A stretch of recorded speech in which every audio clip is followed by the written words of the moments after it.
In Calhoun Falls, South Carolina, there's a tiny little church that I served as the seminary student pastor back in the 1970s. When I started, we had 7 members. 1 year later, I had tripled the size of that church. We then had 21 members. 40 years later, they were still a small church, never larger than 20 members in the congregation. It was so small that the youth Sunday school class met outside in the teacher's car during the winter because there was not enough money to keep the heat on in the education building of the church.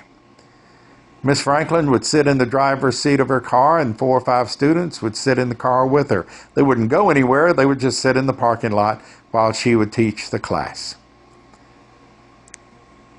I suspect that somewhere along the way, probably many times, someone would have suggested, why bother with a church so small? Why don't we just close the church? We just can't make it. Well, I'm glad you asked.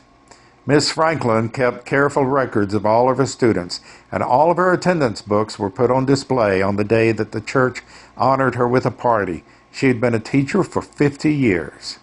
Even the visitors were listed in her attendance books. Over 50 years of teaching tiny little classes, and she had taught the faith to almost 1,000 people. Among them were 7 who would later become ministers. 14 became missionaries.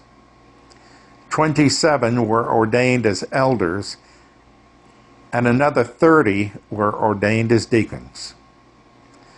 Over 100 became Sunday school teachers in various churches all over the country.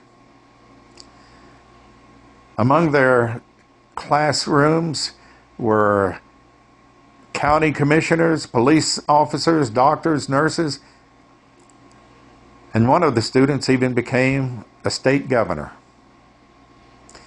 Miss Franklin made the most of every opportunity, no matter how tiny it must have seemed. Now think of what that woman did for Jesus Christ. And think about how through her, all of her students did amazing things for the Lord. Now imagine that that church would have said at some early point in its history, we only have 7 people. Why don't we just shut the doors? In Matthew 18, Jesus said, where 2 or 300. No, what he said was, where 2 or 3 are gathered in my name, I am with them.